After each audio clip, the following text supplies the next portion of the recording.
vas a ejercitar en paciencia. Bueno, vamos a orar, hermanos. Bendito Rey, muchas gracias, Señor, de verdad, muchas gracias, porque este es el día en el que tú estás esperando que nosotros respondamos amorosamente, Señor, a tu llamado, al llamado que hiciste a Israel, Señor, y que ahora haces a nosotros, Señor, que es el de congregarnos delante de tu trono, delante del tabernáculo celestial para adorarte, Señor. Limpia nuestros corazones, Señor, de mala conciencia. Purifícanos. Ayúdanos, Señor, a aceptar, a gozarnos, a reconocer esa gran verdad, y es que tú nos has perdonado y estamos aceptos delante de ti, y nos llamas a seguirnos santificando, Señor, a través de la obediencia a la palabra. Por eso estamos aquí, Señor, porque necesitamos, tú no lo necesitas, pero nosotros sí. Necesitamos, Señor, ser limpios de pecado y amarte más. Tú nos amas, Señor, y nos amas de una forma absoluta. Nosotros no, nosotros somos inconstantes. Pero tú, Señor, nos has prometido que nos nivelarás, que nos llevarás al punto en que te amaremos como Cristo te amó, Señor. Gracias, Señor, por tus promesas fieles. En el nombre de Jesús. Amén. Bien, hermanos, pues vamos a continuar con la carta a los Romanos, en Romanos capítulo 3. Romanos capítulo 3, versículo 9. Romanos 3, 9. Hoy nos están faltando, por increíble que parezca, ¿verdad? Nos están faltando 19 hermanos. Dirán, ¿de dónde están? Pues cuéntenos si sí son 19 los que nos están faltando. Pues casi, no sé si es media iglesia, ¿verdad? Fernando. ¿Vale? Fernando. Con Fernando ya son como 20, ¿no? Así. No, Fernando son como 6, ¿no? 6 o 7. Sí, 6. Y luego la familia de Laura y Dominic son 5. Pues faltan tus hijos, falta Rocío, falta Adrián, 3-9. Falta tu niño, tu muchacho Héctor, falta Erika, me falta alguien que falta. ¿Qué más me falta? Pero sí. Sí, tus hermanos, perdón, 21. No los había contado. Sí. Entonces, pues, bueno, a veces pasa, así es en todas las iglesias, hermanos. Nada más que aquí como que se siente más en las últimas. Bien. Vamos a entrar entonces a la palabra, Romanos 3. Lo que vamos a hacer es esto, vamos a leerlo de corridito, del 9 al 20. Y entonces quiero desarrollarlo con la ayuda de Dios. ¿Qué pues? O sea, ¿cuál es la situación? Pregunta Pablo. ¿Somos nosotros mejores que ellos? En ninguna manera. Pues ya hemos acusado a judíos y a gentiles que todos están bajo pecado. Como está escrito. Y va a citar un salmo. No hay justo ni aun uno, no hay quien entienda, no hay quien busque a Dios. Todos se desviaron, a una se hicieron inútiles. Esa frase es un arcaísmo, no hablamos así, pero a una significa todos por igual. Eso significa. Todos por igual se hicieron inútiles. No hay quien haga lo bueno, no hay ni siquiera uno. Sepulcro abierto es su garganta, con su lengua engañan. Veneno de áspides hay debajo de sus labios, su boca está llena de maldición y de amargura. Sus pies se apresuran para derramar sangre. Llegó José, ¿se llama? Si le ayudan. ¿José o Juan? José. Sus pies se apresuran para derramar sangre. Quebranto y desventura hay en sus caminos. Y no conocieron camino de paz. No hay temor de Dios delante de sus ojos. Bien, hasta ahí la cita del Salmo, creo que es el Salmo 14. Pero sabemos que todo lo que la ley dice, lo dice a los que están bajo la ley, para que toda boca se cierre. Esa frase, para que toda boca se cierre, significa para que no tengan excusa y el mundo quede bajo el juicio de Dios. Ya que por las obras de la ley ningún ser humano será justificado delante de él. Porque el propósito de la ley, ¿cuál es, hermanos? Ser conscientes del pecado. Porque por medio de la ley es el conocimiento del pecado. Uno de los propósitos de la ley es conocer aquello que Dios aprueba y aquello que Dios reprueba. Bienvenido, José. Gracias. Bienvenido. Observen, hermanos, que este pasaje se centra mucho en dejar claro no hay justo, ni uno. Repite varias veces la palabra no, así como hay algunos pasajes de la Biblia como muy especializados en ciertos temas, como por ejemplo 1 Corintios 13, se especializa en ¿qué? En el amor, ¿verdad? El amor de Dios. Mateo 5, los primeros 10 versículos, las bienaventuranzas, se especializa en dar la buena noticia para aquellos que están esperando al Mesías. Hay pasajes a lo largo de la Biblia que se especializan, digamos, en algún tema muy específico. Aquí Pablo se está especializando en desinflar toda pretensión, en desbaratar toda falsa seguridad en cuanto a la bondad supuestamente inherente del ser humano. Dice, no hay ni uno. Y fíjense cómo empieza diciendo el pasaje. Dice, ya hemos acusado a judíos y a gentiles, que todos están bajo pecado. Por cierto, es interesante que la pregunta que hace, la segunda pregunta del versículo 9, ¿qué pues? ¿Somos nosotros mejores que ellos? Aquí la pregunta sería, ¿quiénes son los nosotros? Los ellos nos queda claro. Los ellos son judíos y gentiles. Pero ¿quiénes son los nosotros? ¿Hay acaso un tercer grupo? Sí, hay un tercer grupo. El tercer grupo son aquellos a los que va dirigida la carta. Cristianos, tanto judíos como gentiles.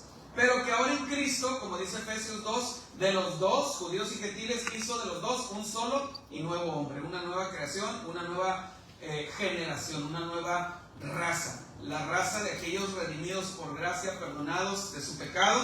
Ya no hay, Pablo dice, ahora en Cristo ya no hay ni judío, ni gentil, ni esclavo, ni libre, ni bárbaro, ni escita, sino una nueva creación. Entonces Pablo dice, incluso nosotros que somos cristianos, ¿somos mejores que ellos? Ya dedicó el capítulo 1 de Romanos a dejar claro que los gentiles, con toda su filosofía y con todo su discernimiento natural, rechazan a Dios. Los judíos, a quienes se les dio la ley, con toda su religión, con todo su ritual y con todo su legalismo, también rechazan a Dios. Entonces Pablo dice, pues ¿saben qué? No hay justo ni aun uno. Y eso pues es una noticia en vista de que solamente los justos, como dice el Salmo 11, los justos verán a Dios. Es una terrible noticia. No hay justo ni aún uno. Pero también se lo está diciendo a cristianos, hermanos. No hay quien entienda, no hay quien busque a Dios. El ser humano hará todo lo posible por asegurarle a otros y a sí mismo que es inocente de cualquier acusación. De cualquier acusación. Pablo es bien filoso. Pablo no se anda por la rama. No hay justo ni a uno. No hay quien haga lo bueno. Imaginemos a un niño que ha abierto un frasco de mermelada y comido de él a escondidas. Todos nos suena familiar eso, ¿verdad? Alguna vez lo hicimos. Y jura que es inocente cuando se le confronta. De hecho, hasta llora. Y se hace el ofendido cuando se le llama la atención. ¿Yo? ¿Verdad? Así decíamos nosotros, así dicen nuestros hijos. ¿Yo no? El problema del niño es que padece de una enfermedad congénita. Ese es el problema del niño. Es el problema de todo niño. Una enfermedad congénita. Nació con las vértebras cervicales fusionadas. ¿Saben que eso es una enfermedad real?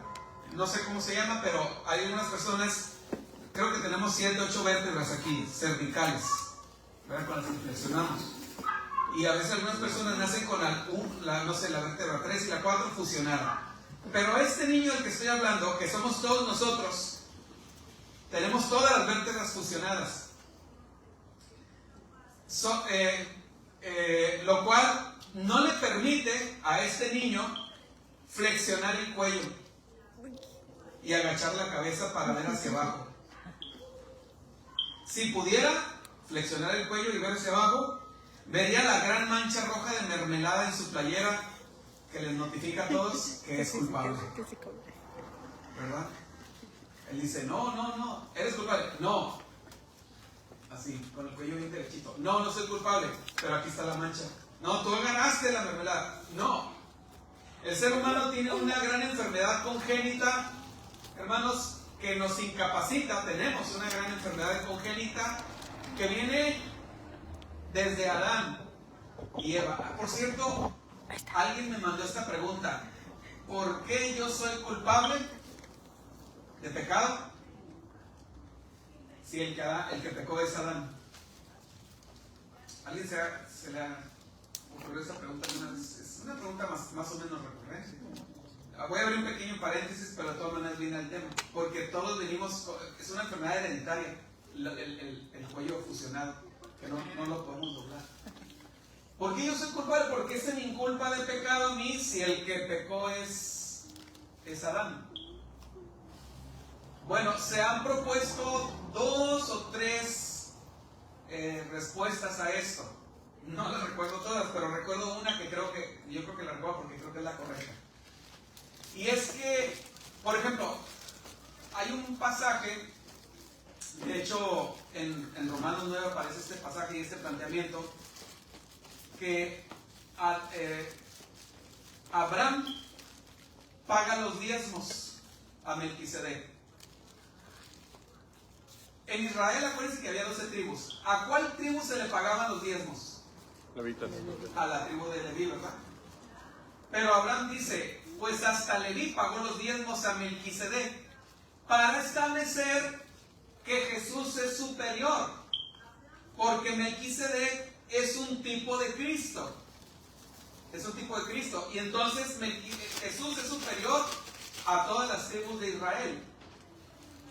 Porque Abraham, al pagarle los diezmos a Melquisedec, y Pablo dice, pues Leví, que todavía no nacía, porque Abraham engendra a Isaac, Isaac engendra a Jacob, y de Jacob sale Leví. Lo correcto es que las tribus le pagaran a Leví, pero hasta Leví paga el diezmo, dice Pablo. ¿Cómo es que Leví paga el diezmo? Y entonces Pablo dice que cuando Abraham está pagando el diezmo, Leví estaba en los lomos de Abraham. En los lomos de Abraham. O sea, la representación legal y genética, diría yo también. La representación legal y genética de Leví ya estaba en Abraham. Aunque Leví todavía no había nacido, al Abraham pagar los diezmos, Leví está pagando también los diezmos. Espero darme a entender, hermanos. Es igual con Adán. Y la explicación es esta, que Adán es lo que se le conoce como la cabeza federal de toda la raza humana. En Adán está la genética de toda la humanidad. Él es nuestro representante como raza caída. Cristo es nuestro representante como raza restaurada a una relación con Dios. Entonces, en Adán, dice Pablo, todos pecamos. Así también en Cristo todos seremos vivificados. Obviamente todos los escogidos se refiere. ¿Sí? Esa sería la respuesta. Entonces todos nacemos con una enfermedad congénita que nos incapacita para ver nuestro propio pecado y reconocerlo. ¿Saben cuál enfermedad es esa? Tomando en cuenta que no podemos doblar el cuello, no podemos agacharnos delante de Dios. ¿Cuál enfermedad es? El orgullo. El orgullo que lo hace, como le dijo Dios a Israel en Éxodo 33:3, pueblo de dura cerviz. Porque estas son las vértebras cervicales. También por eso a las personas se les dice testarudos, porque en el castellano antiguo el cuello se dice testud. Entonces una persona que es dura de testud es una testadura, pero en la fraseología cotidiana es testaruda, ¿verdad? Eres testarudo, eres orgulloso, no te doblegas. Al tener la cerviz dura, no puede humillarse delante de Dios y de su ley. Y como no puede humillarse, fíjense la secuencia. Como no, al tener la cerviz dura por su orgullo, no puede humillarse, no puede agacharse, ¿verdad? Dura cerviz implica que no la doblas, que no te agachas, que no reconoces, que no te humillas. Entonces fíjense la secuencia. Al tener la cerviz dura, no puede humillarse delante de Dios y de su ley. Y como no puede humillarse, no puede recibir perdón. No puede recibir perdón. Y como no puede recibir perdón, no puede librarse de la culpa. La culpa, pues, lo persigue y lo acusa todos los días.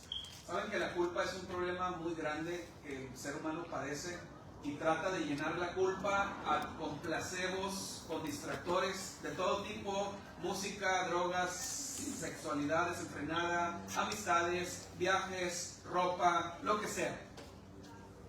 Y algunas de las que mencioné como viajes y ropa no son en sí mismas pecaminosas. El problema es cuando queremos acallar la culpa con esas cosas. Y es que Pablo está acusando.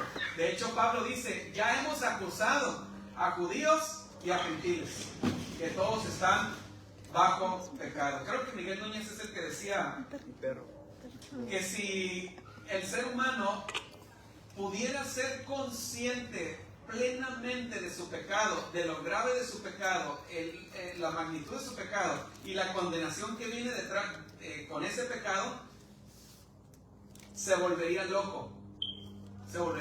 Piensen en eso. Sí, se volvería loco, pero debido a que Dios a los que hace conscientes de su pecado, también los hace conscientes de su misericordia. Por eso no nos volvemos a la locura. Se sabe que personas que están en el pabellón de los condenados a muerte en las cárceles de Estados Unidos, algunos de ellos caen en locura, porque pues saben que está ahí la sentencia y que es muy raro que se indulte a alguno de ellos, saben que van a morir. La expresión bíblica dura cerviz significa ser orgulloso. Implica negarse, agachar la cabeza y humillarse así ante Dios y su ley santa. En Nehemías 9, 16 y 17 leemos esto: mas ellos y nuestros padres fueron soberbios y endurecieron su cerviz, y no escucharon tus mandamientos, no quisieron oír, ni se acordaron de tus maravillas que habías hecho con ellos. Al contrario, endurecieron su cerviz. Y fíjense, aquí está hablando Nehemías, volcando hacia el pasado de la historia de Israel, cuando Dios nos libra de Egipto. Fíjense hasta dónde nos puede llevar el orgullo. Dice, y en su rebelión pensaron poner un caudillo para volverse a su servidumbre. Si usted recuerda sus lecturas cuando ha estado leyendo la Biblia ahí en el Antiguo Testamento, especialmente en Éxodo y Deuteronomio, ¿cuántas veces Israel quería volverse a Egipto? Muchas. Así de terrible es el orgullo. O sea, no solamente no reconoces tu pecado, sino que es como dice Santiago, creo, que se cumple en ellos el proverbio, ¿verdad? Que la perra vuelve a su vómito y la cerda lavada a revolcarse en el cielo. Es desesperante nuestra situación de pecado, hermanos. Si Cristo no viene y nos libera, no tenemos esperanza. No hay esperanza. Dureza de cerviz, entonces es orgullo. Es el primer pecado. Piensen en esto: el primer pecado que existió en el universo es el orgullo. Es el orgullo. Es el pecado que se halló en el cielo, en Luzbel. Dice la palabra acerca de Luzbel, en Ezequiel. Perfecto eras en todos tus caminos, desde el día en que fuiste creado hasta que se halló en ti maldad. Pero ¿cuál maldad? Pues también la Biblia responde. Tú que decías en tu corazón, en Isaías 14, tú que decías en tu corazón, subiré al cielo, en lo alto, junto a las estrellas de Dios, levantaré mi trono. Don Silvestre nos recordaba este pasaje hace rato. Levantaré mi trono, y en el monte del testimonio me sentaré a los lados del norte. Sobre las alturas de las nubes subiré y seré semejante al Altísimo. La cumbre del orgullo. Lo veíamos en la escuela dominical. La abominación desoladora, la cumbre, donde Dios dice, se acabó. Con Satanás, con Luzbel, aquí Dios dijo, se acabó. Y le dice, mas tú derribado eres hasta el Seol, a los lados del abismo. Cuando Luzbel dice, seré semejante al Altísimo, Dios dice, tú y cuántos más. Se acabó. Mas tú derribado eres hasta el Seol. Cuando este hombre que viene, el anticristo, diga, ¿verdad? Yo soy Dios, y entrarás al lugar santísimo y se sentará en el lugar santo, santísimo como Dios, en el lugar de Dios, haciéndose pasar por Dios. Jesús dice, cuando vea en el lugar santo la abominación desoladora, llegó la hora. ¿Sí? Por cierto, nunca nos pareceremos más a Dios. Es un comentario al margen nomás que no quise dejar pasar. Nunca nos pareceremos más a Dios, hermanos, que cuando perdonamos. Pero igualmente nunca nos pareceremos más a Satanás que cuando somos orgullosos. Piensen esto. ¿Satanás puede ser salvo? Definitivamente no. ¿Por qué? Porque no quiere. Él no quiere ser salvo. ¿El ser humano puede ser salvo? Sí. Oh, entonces nosotros sí queremos. No. No queremos.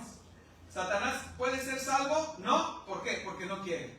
¿El ser humano puede ser salvo? Sí, pero no porque quiera, sino porque Dios, en su infinita, incomprensible misericordia, decidió extender su misericordia y perdón al hombre, aunque no a Satanás.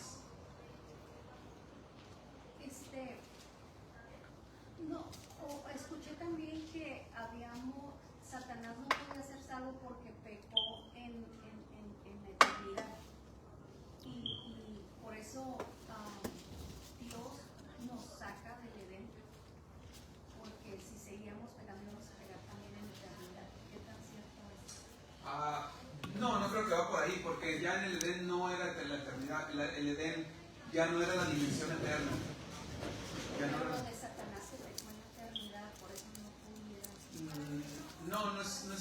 No sería esa la explicación.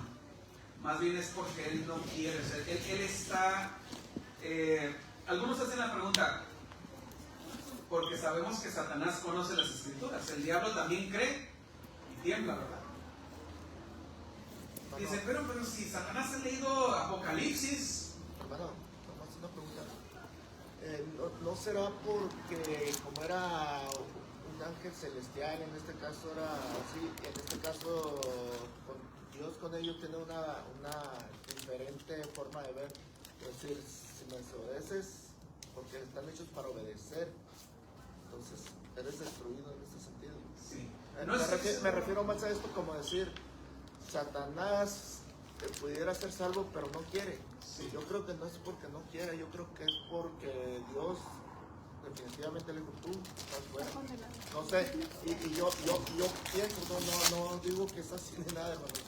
Sí. Que puede ser porque con los ángeles es muy diferente el trato. Como que les había dado algún derecho o alguna concesión más elevada, y al ser más elevado también el castigo es más elevado, podría ser por ahí.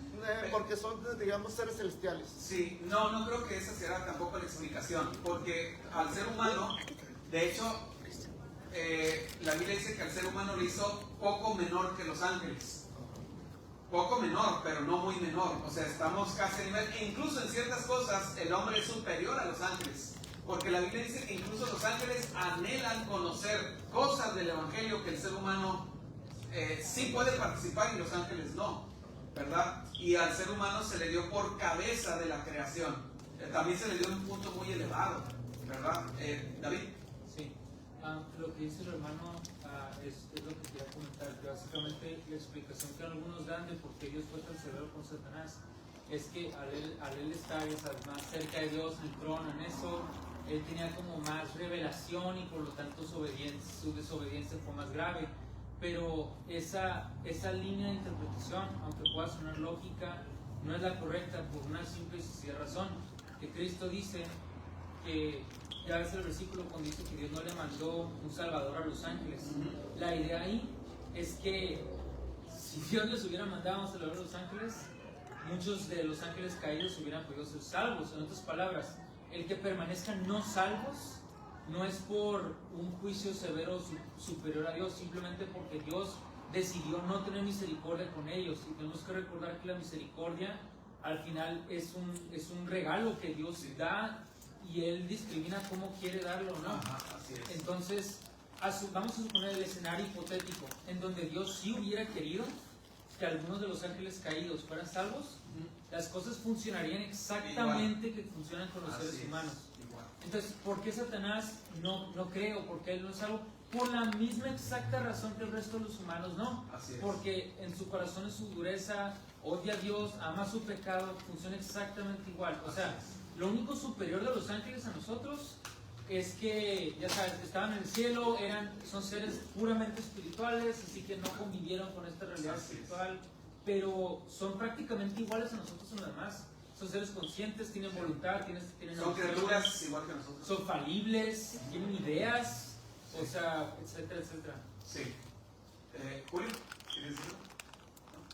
Pues sí, para mí el pecado de Satanás es igual de comparable y igual de vil que el de Adán, porque ¿cuál fue? Querer ser como Dios. Igual. O sea, no fue más grave el del diablo porque Adán igual estaba con Dios, se paseaba, caminaba al lado de Dios, tenía una relación como, por así decirlo, padre-hijo, algo más severo, por así decirlo.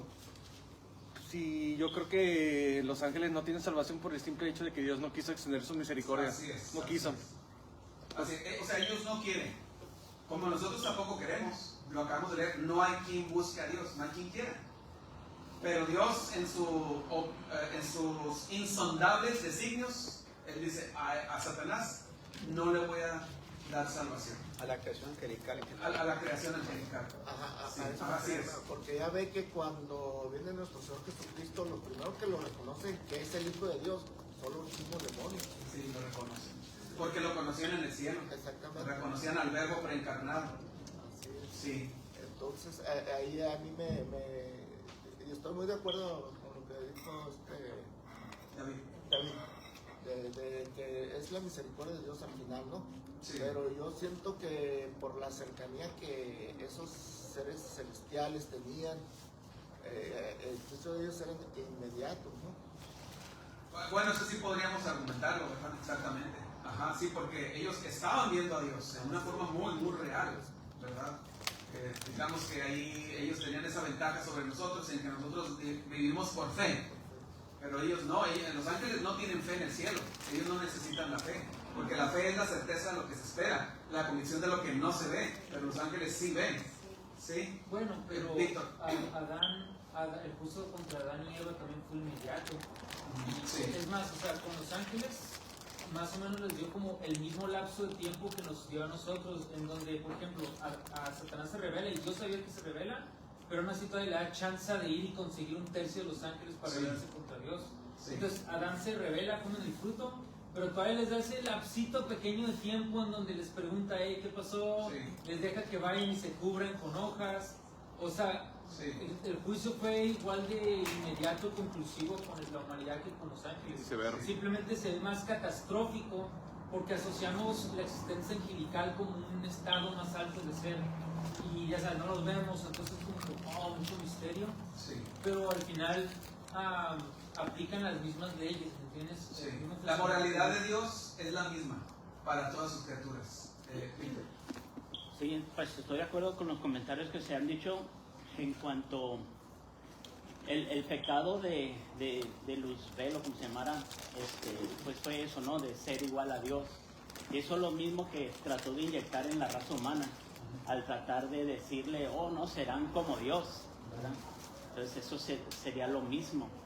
Tratar de ser como Dios es algo muy orgulloso de una persona creada. Sí. La otra cosa que quería pues compartir es que el hecho de que los ángeles estén en el cielo, los ángeles que no cayeron, no fue porque tampoco, igual que nosotros, no es porque son buenos.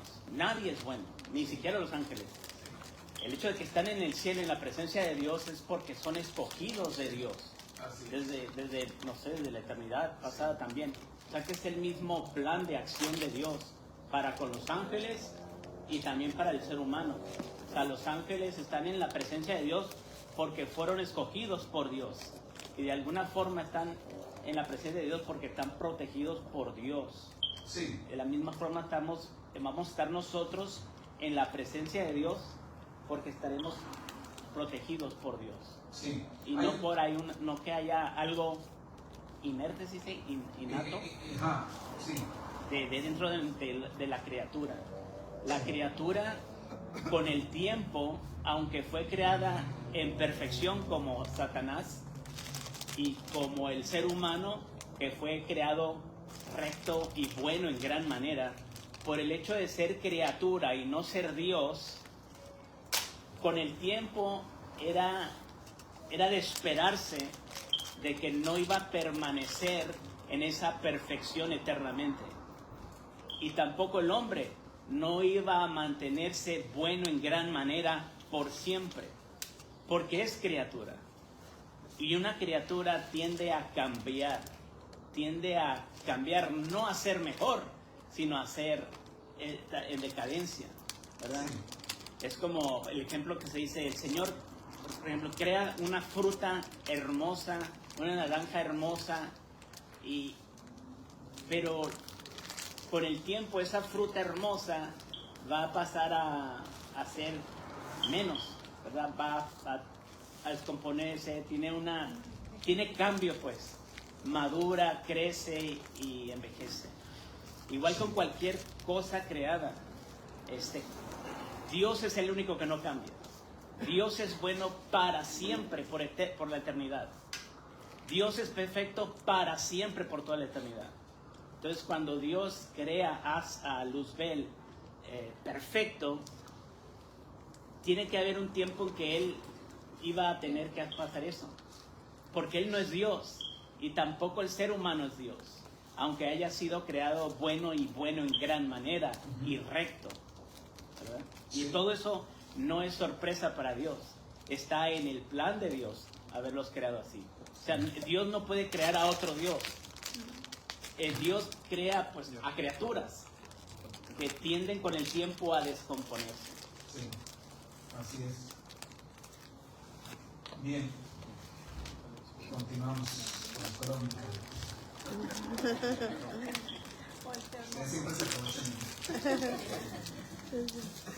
Bien, vamos a continuar. Gracias, Víctor.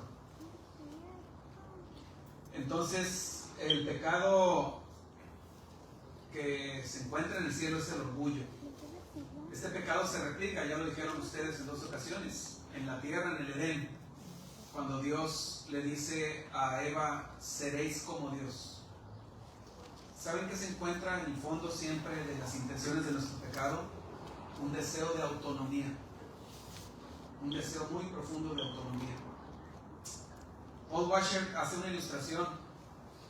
Él dice que el ser humano es tan malo y quiere vivir tan independientemente de Dios, que si Cristo bajara al infierno donde están las personas ahí quemándose y les abriera la puerta y les dijera, pueden salir, quedan libres, pero tienen que humillarse delante de mí y rendirse. Paul Washer dice que las personas agarrarían la manija de la puerta del infierno por dentro y cerrarían la puerta de golpe detrás de ellos y dicen, no vamos a salir, aquí nos quedamos. Entonces, ¿Satanás puede ser salvo? Definitivamente no. ¿Por qué, hermanos? Porque no quiere. ama su pecado. ¿El ser humano puede ser salvo? Sí. Pero no porque quiera, sino porque Dios, en su infinita e incomprensible misericordia, decidió extender su misericordia, su perdón para el hombre. Para el hombre. Estaba tratando de buscar ahorita un pasaje, creo que es 1 de Timoteo, cuando dice: te encargo delante de Dios y de sus ángeles escogidos, que guardes este mandamiento sin mancha. Creo que así dice. Dios también escogió ángeles, a unos los escogió, a otros no los escogió. Por eso los ángeles en los campos de Belén cantaban así: gloria a Dios en las alturas y paz en la tierra para con los hombres de buena voluntad. No cantaba así.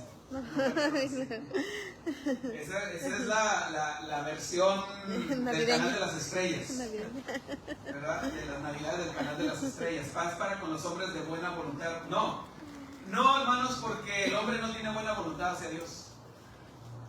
Por eso Pablo dice: no hay justo ni aun uno, no hay quien entienda, no hay quien busque a Dios. Todos se desviaron, todos de la misma forma se hicieron inútiles. No hay quien haga lo bueno, no hay ni siquiera uno. No, lo que los ángeles cantaban era: gloria a Dios en las alturas y en la tierra paz y buena voluntad para con los hombres. Qué diferente, qué diferente. Ahí ya la cosa cambia, varía y se diferencia. ¿Sí? Buena voluntad para con los hombres. Buena voluntad. ¿De quién era la buena voluntad, hermanos? De Dios. ¿De Dios o de los hombres? De Dios. De Dios. Por eso Jesús, al leer la profecía de Isaías 61 en la sinagoga de Nazaret, ¿se acuerdan cuando va a la sinagoga a Nazaret donde se había criado y le dan a leer el rollo del profeta Isaías? Dice que buscando encontró donde decía, y entonces él encuentra, pero cuando dice encontró no es que fue algo así como casual, ay, lo que está aquí, no, es que él estaba buscando porque tenía que llegar a ese punto en el rollo. Tomen en cuenta que no había divisiones de capítulos ni versículos, y a Isaías con sus 66 capítulos, para escribirlo en un rollo, era un rollo. ¿Sí? Era un rollo muy grande.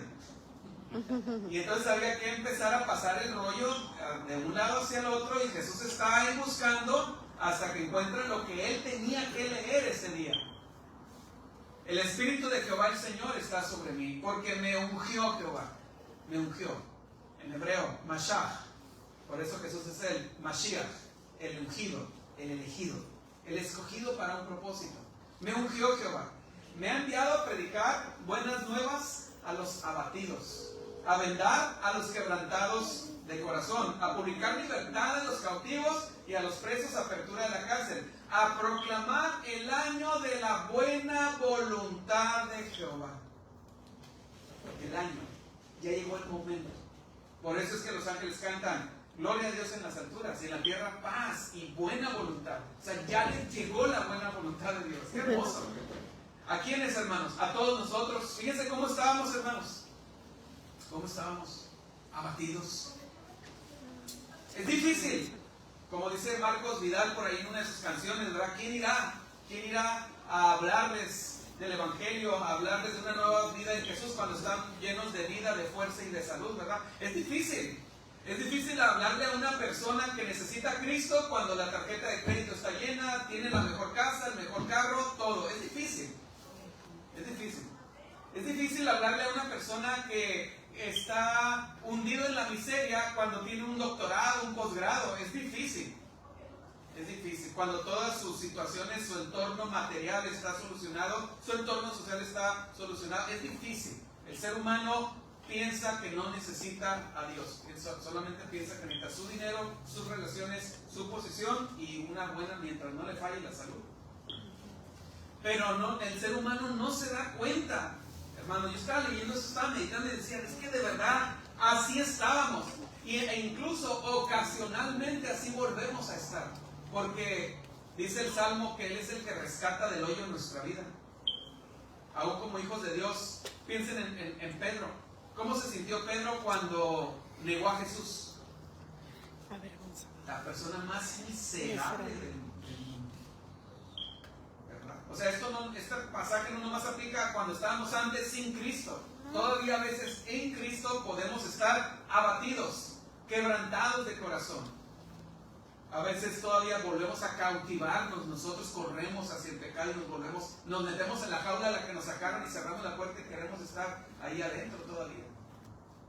El Señor viene a dar libertad a los cautivos y a los presos, apertura de la cárcel, a proclamar el año de la buena voluntad de Jehová. Isaías 61, 1 y 2. ¿Cómo se manifiesta la buena voluntad de Dios para con los hombres, hermanos? ¿Cómo se manifestó? Notemos primero el estado del hombre según este pasaje: abatidos, quebrantados de corazón y prisioneros o cautivos. Definitivamente, hermanos, el estado del ser humano es desesperante. Acuérdense, el ser humano, así como Satanás, no quiere buscar a Dios. Y Pablo lo dice: no hay quien busque a Dios. No hay quien busque a Dios. Imagínate qué difícil es, qué difícil es, qué desesperante es cuando tú ves a una persona que está enferma, quieres ayudarla y no quiere ayuda. No quiere ayuda, pero tú le quieres ayudar. Y sabes que si no la ayudas, esa persona va a morir. Así el Señor nos vio a nosotros con gran compasión. Su compasión pudo más que nuestra rebelión. Su compasión fue más allá que nuestra rebelión. Estas tres palabras, abatidos, quebrantados de corazón y cautivos, nos describen muy bien, visto desde los ojos del lente compasivo de Dios. El ser humano está prisionero en la cárcel de Satanás y de su propio pecado. Uno pensaría que él desea liberarse de esa cárcel, pero no es así. Él ama más las tinieblas y su pecado. Por eso Jesús le dice a Nicodemo, y esa es la condenación. Esa es la condenación. No es que no les vayas y les prediques el evangelio. La gente se está perdiendo porque no les predicas el evangelio. No es cierto. Jesús dice, esta es la condenación, que la luz vino al mundo y los hombres amaron más las tinieblas que la luz, porque sus obras eran malas. Porque todo aquel que hace lo malo aborrece la luz y no viene a la luz para que sus obras no sean reprendidas. Lo que sucedió es que cuando la gente vio la luz, no es que no admiraron la luz, la gente vio a Jesús. Los alguaciles que fueron a arrestarlo dijeron, ningún hombre habló como ese. O sea, los fariseos toman a un grupo de alguaciles, policías, les dicen, vayan y arresten a Jesús. Ellos van, se paran, lo escuchan decir un sermón y dicen, no podemos arrestar a alguien así. Y regresan y le dicen, ¿yo? ¿Por qué regresan con las manos vacías? Es que ningún hombre habló como él. Para que alguien hable esas palabras, tiene que venir de Dios. ¿Cómo vamos a echarle mano a un enviado de Dios? No, las personas vieron la luz, se admiraron de la luz, reconocieron las virtudes de la luz. Pero ¿saben qué? ¿Por qué no se humillaron ante la luz? Porque sus obras eran malas. Y entonces ahí aparece el orgullo, porque no quieren reconocer que sus obras son malas. Yo teníamos una vecina que vivía ahí frente a nuestra casa. Y ella, se divorcia, eventualmente se divorcia, se vuelve a casar. O sea, ya para cuando era nuestra vecina ya era su segundo matrimonio. Y constantemente, con más o menos cierta frecuencia, le quería meter ideas a Rocío en los principios de nuestro matrimonio. Ustedes saben, los matrimonios al principio tienen los ajustes, las discusiones, todo eso. Y le quería meter ideas de, no, déjalo, divórciate, déjalo, constantemente. Yo meditaba en que la miseria siempre quiere compañía. La miseria siempre busca la compañía de otros miserables. Las personas buscan estar con otras personas que avalen su pecado, que certifiquen su pecado, porque no quieren reconocer que han pecado. No quieren reconocer, se les hace más fácil estar con otras personas que practican lo mismo a decir, yo estoy mal, a humillarse. La gente no se quiere humillar. escuchando, dice el profeta Jeremías en 31, Jeremías 31, 18, escuchando he oído a Efraín que se lamentaba. Efraín es una alusión a la nación de Israel. O sea, el profeta está escuchando a la nación de Israel que se lamentaba y decía, me azotaste y fui castigado como novillo indómito. O sea que nadie me puede domar, nadie me puede doblegar.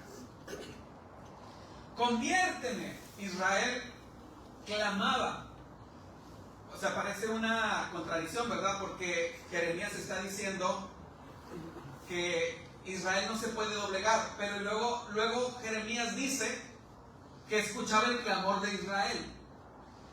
Conviérteme y seré convertido, porque tú eres Jehová mi Dios. Parece una contradicción porque no se puede doblegar, y si no se puede doblegar, ¿cómo está clamando a Dios, conviérteme? Bueno, lo que pasa es que Jeremías está escuchando, está viendo a la nación que como nación no se quiso doblegar. Hasta hoy 2025 Israel no se quiere doblegar. Pero entonces, cuando dice que también Israel clama y dice conviérteme, se refiere a ese remanente escogido por gracia.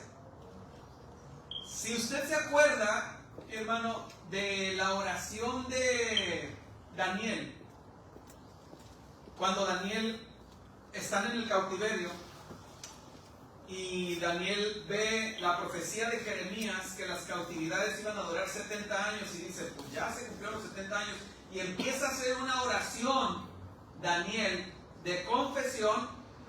Daniel está confesando su pecado y el pecado de todo su pueblo, de toda la nación. Ese es un distintivo de una persona que ha nacido de nuevo, que no es como el fariseo que dice, te doy gracias, Señor, porque no soy como estos. Sino una persona que ha nacido de nuevo ve su pecado y ve el pecado de la nación y le duele el pecado de la nación. Y empieza a orar Daniel y dice, Señor, hemos pecado, contra ti hemos pecado. Por eso aquí Jeremías dice que aunque Israel es indómito y no se quiere doblegar, al mismo tiempo Israel clama y dice, conviérteme y seré convertido. Porque los que están clamando es ese remanente que reconoce su pecado y les duele el pecado de toda la nación. Conviérteme y seré convertido. ¿Se dan cuenta el nivel de entendimiento teológico de este remanente de Israel? La única forma en que yo de veras me pueda convertir a ti es que tú me conviertas. Por más ganas que yo le eche, no, yo voy a seguir practicando el pecado. Tú tienes que hacer algo bien profundo dentro de mí. Hermanos, la única manera en que estas personas que no buscamos a Dios le busquemos es que el Señor venga y haga una obra poderosa en nosotros, que el Señor nos convierta. Él tiene que quitar nuestro corazón de piedra y poner un corazón de carne, y es la única forma. Si tú has estado orando por alguien, por algún familiar, sigue orando y sigue pidiendo, Señor, quítale su corazón de piedra y pon un corazón de carne. La salvación es de Jehová de principio a fin, hermanos, de principio a fin. Ahora quiero empezar a descender,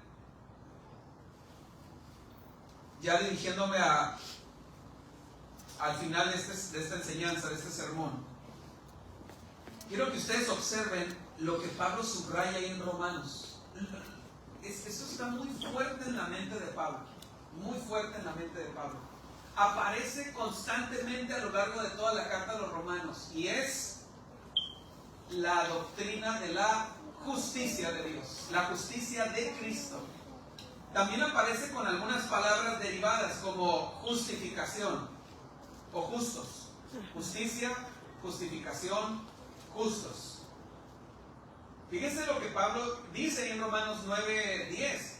Pablo no empieza diciendo, no hay bondadoso ni aun uno, no hay misericordioso ni aun uno, no hay paciente ni aun uno. No, Pablo dice, no hay justo ni aun uno. Porque si lo pensamos bien, hermanos, lo que Dios más demanda de nosotros en la lista de sus demandas, el top 10, ¿verdad? Lo que está hasta arriba de lo que Dios demanda de nosotros es justicia. Justicia en el sentido de rectitud. Justicia en el sentido de obediencia. En el sentido de obediencia. No como actos aislados de bondad o rectitud, hermanos. ¿Saben ustedes que, por ejemplo, los judíos, me refiero a los judíos inconversos actuales, ellos identifican entre los gentiles, identifican a personas justas? Ellos allá en Jerusalén tienen una avenida que se llama la Avenida de los Justos. En esa Avenida de los Justos, ellos invitan, cuando se da el caso, a que un justo de las naciones paganas, de los gentiles, vaya y plante un árbol en la Avenida de los Justos. Y para los judíos, un justo es aquel que tiene bondad hacia Israel. Para los judíos. Digo, a lo mejor también un justo es alguien que hace otras cosas, pero sí queda muy claro, por el propósito de esta avenida, que para los judíos, justos son aquellos que han mostrado benevolencia, misericordia, compasión, bondad hacia Israel. En esta avenida de los justos han sido invitados a plantar un árbol muchos personajes históricos, entre ellos el famoso de la película Oskar Schindler, de la película La Lista de Schindler, ¿verdad? Yo tengo ahí una foto, me tomé una foto ahí en el árbol de Oskar Schindler, está su placa ahí, pero este árbol lo plantó Oskar Schindler en la Avenida de los Justos. ¿Por qué? Porque Oskar Schindler pues salvó la vida a más de 1,300 judíos, ¿verdad? Durante el Holocausto. Para los judíos, un justo es aquel que hace cosas buenas. Y para Dios también. Pero va más allá. No solamente hacer cosas buenas, porque pues cosas buenas, pues todo el mundo hace cosas buenas. Pero Pablo dice, no hay justo ni aun uno. Y entonces Pablo nos lleva a la dimensión de la justicia que Dios está buscando. Y es, no hay quien busque a Dios. Porque la gente puede hacer cosas buenas sin buscar a Dios. Y lo hacen. La sociedad está llena de personas altruistas, organizaciones como los Shriners, como el Club Rotario, como el Club de Leones, como tantas otras organizaciones que hacen cosas buenas, pero no buscan a Dios, buscan su propia autoaprobación. El rey David dice en el Salmo 17, en cuanto a mí, ya lo mencioné aquí hace como un mes y creo que surgieron algunos comentarios. El rey David dice, en cuanto a mí, veré tu rostro en justicia. Estaré satisfecho cuando despierte a tu semejanza. Cuando yo explicaba hace unas semanas que ahorita la justicia de Cristo está cargada a nuestro favor, pero un día el Señor nos transformará completamente, en el que cada célula de nuestro cuerpo transpirará justicia. En nuestro corazón ya por default solo pensaremos y haremos justicia, solamente. Ahorita no solo haremos justicia, ahorita no solo hacemos justicia, una justicia que agrada a Dios, también hacemos pecado. Pero un día se acabará eso. Por eso Pedro dice, mas nosotros esperamos según sus promesas cielos nuevos y tierra nueva en los cuales mora la justicia. El salmista también dice en el Salmo 23, me guiarás por sendas de justicia. En el Salmo 11:7 dice, Jehová es justo y ama la justicia. El hombre recto mirará su rostro. Pero Jesús subraya, ¿qué es lo que Dios más desea de nosotros? Cuando dice en Mateo 6:33, mas buscar primeramente el reino de Dios y su justicia. Cuando dice buscar primeramente el reino de Dios y su justicia, no se refiere a justicia, Señor, hazme justicia, justicia punitiva, justicia que castiga al que te ha hecho mal, sino Jesús dice, buscar primeramente el reino de Dios y vivir conforme a los estándares del reino de Dios.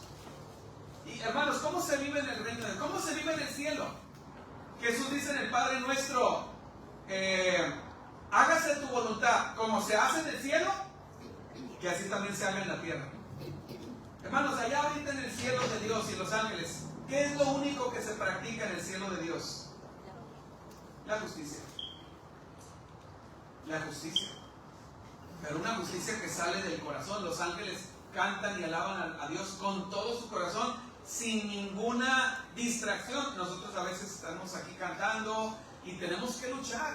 No creo que yo sea el único que lucha, yo creo que tú también luchas por enfocarte, por concentrarte en la alabanza, porque de repente ya entra un hermano, o ya se fue un hermano, o un niño lloró, o te acuerdas que tienes algunas cuentas que pagar mañana que urgen, o te acuerdas de tu enfermedad o el problema que tienes, ¿verdad?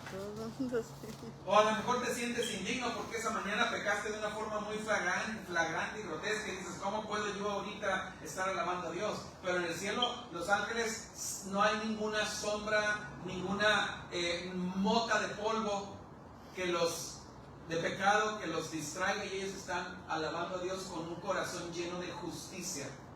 Se deleitan en la justicia. Aman a Dios, aman al Padre, adoran al Hijo, adoran al Espíritu Santo. Jesús dice, buscar primeramente el reino de Dios y su justicia, pero es de todo corazón. ¿Cómo soluciona Dios nuestro problema, hermanos? De falta de justicia, porque Pablo está diciendo, no hay justo ni aun uno, no hay quien busque a Dios. ¿Cómo ha solucionado Dios el más grande problema que tenemos? En Isaías 42, quiero leérselos, hermanos. Isaías 42, del 1 al 9, dice así. Dios dice, he aquí mi siervo, yo le sostendré. Isaías 42, he aquí mi siervo, mírenlo, yo le sostendré. Mi escogido, en quien mi alma tiene contentamiento. ¿Se acuerdan que cuando Jesús es bautizado y cuando también está en la transfiguración, se escucha la voz del cielo que dice, este es mi hijo amado en el cual tengo toda mi complacencia? He puesto sobre él mi espíritu. ¿Se acuerdan que Jesús, al ser bautizado, desciende el espíritu como paloma? Y Jesús fue al desierto, dice Lucas, lleno del Espíritu Santo. He puesto sobre él mi espíritu. Él traerá, escuchen esto, hermanos, justicia a las naciones. Pero aquí no se refiere a justicia punitiva. Punitiva significa de castigo. Acuérdense, yo quiero que ustedes dominen esto en su mente teológica. Hay dos tipos de justicia. La justicia que le debemos a Dios, rectitud, tengo que obedecer. Pero también la justicia que Dios va a traer al que comete el pecado, al que no está obedeciendo. La justicia en la que Dios le va a cobrar al ser humano su injusticia. Pero aquí se refiere a rectitud. Él traerá justicia a las naciones. No gritará, ni alzará su voz, ni la hará oír en las calles. Por ejemplo, esta es en este pasaje, ahorita que estamos estudiando, que hoy retomamos un poquito el tema de escatología, yo les decía a unos hermanos que a veces en la Biblia, en un mismo pasaje, hay una referencia a algo pasado y una coma después a algo del futuro. Aquí lo tenemos, si me están siguiendo con su vista, en Isaías 42 dice, Él traerá justicia a las naciones. Se refiere al futuro. Pero luego en el versículo 2 retrocede al pasado. No gritará, ni alzará su voz, ni la hará oír en las calles. Aquí se refiere a su ministerio aquí en la tierra. No quebrará la caña cascada, ni apagará el pábilo que humeare. ¿Alguna vez te has sentido así? Porque Jesús viene a avivar el fuego en tu vida. Dice, no quebrará la caña cascada. Se refiere a esas cañas que hay en las orillas de los lagos. ¿Se acuerdan de esas caricaturas del Pato Lucas? Sí. Que anda el Pato Lucas por ahí volando y está un lago y hay unas cañitas que están siendo azotadas por el aire y se están empezando a quebrar. Dice que Jesús no vino a terminar de quebrarlas. En tu vida, en mi vida, a veces vas a experimentar ser como una caña cascada. Dice que Jesús no quebrará la caña cascada, ni apagará el pábilo que humeare, la mechita de la vela. Cuando está todavía, no hay flama, pero todavía está el rojo vivo. y empieza a humear. Jesús no viene a apagarla. Dice, por medio de la verdad traerá justicia. ¿Qué significa esto, hermanos? ¿Cuál es la verdad? La palabra de Dios. A través de llevar la palabra de Dios a nuestro corazón, es que nosotros empezamos a practicar justicia. Él traerá verdad, por medio de la verdad traerá justicia. No se cansará ni desmayará hasta que establezca en la tierra justicia, una vez más, y las costas esperarán su ley. Esta frase, hermanos, nos lleva hasta el milenio y más allá. O sea, en este pasaje andamos así, antes de Cristo, después de Cristo, antes del 2025, después del 2025. Porque dice, las costas esperarán su ley. Hermanos, ¿cuándo las naciones, hasta hoy 2025, cuándo las naciones esperan la ley? No la esperan. Pero aquí dice que viene un tiempo en que las costas esperarán su ley. ¿Cuándo, hermanos? Cuando Dios haga cielos nuevos y tierra nueva en los cuales mora la justicia. Una época en la que las naciones esperarán a los predicadores, ansiarán, mandarán traer predicadores que les hablen la palabra de Dios. Estoy hablando del milenio. Así dice Jehová Dios, creador de los cielos y el que los despliega, y el que extiende la tierra y sus productos, el que da aliento al pueblo que mora sobre ella y espíritu a los que por ella andan. Yo, Jehová, te he llamado en justicia y te sostendré por la mano. Lo que decía nuestro hermano Víctor hace rato en la escuela dominical. Los escogidos no se pierden no por su habilidad, sino porque el Señor, hermanos, nos sostiene en su mano. ¿Recuerdas la promesa del Señor cuando dice, nadie los arrebatará de mi mano? Te sostendré por la mano y te guardaré y te pondré por pacto al pueblo, por luz de las naciones. Aquí Dios está hablando acerca de su Hijo. De su Hijo. Yo, Jehová, te he llamado en justicia y te sostendré por la mano. Te guardaré y te pondré por pacto al pueblo, por luz de las naciones. Jesús dice, yo soy la luz del mundo. Para que abras los ojos de los ciegos, para que saques de la cárcel a los presos y de casas de prisión a los que moran en tinieblas. Yo, Jehová, este es mi nombre, y a otro no daré mi gloria, ni mi alabanza a esculturas. He aquí se cumplieron las cosas primeras, y yo anuncio cosas nuevas. Antes que salgan a la luz, yo os la haré notorias. Amados hermanos, no hay quien busque a Dios. No hay ni siquiera uno. Pero es por la infinita bondad de Dios. Porque estamos en el año de la buena voluntad de Dios. ¿Saben que seguimos viviendo en el año de la buena voluntad de Dios? Porque cuando Jesús lee el rollo del profeta Isaías, él se detiene en esa frase, a proclamar el año de la buena voluntad de Jehová. ¿Y por qué no lee la siguiente frase? Si la profecía de Isaías todavía son como 4 versículos más. La siguiente frase de la profecía de Isaías decía, o dice, a proclamar el año de la buena voluntad de Jehová y el día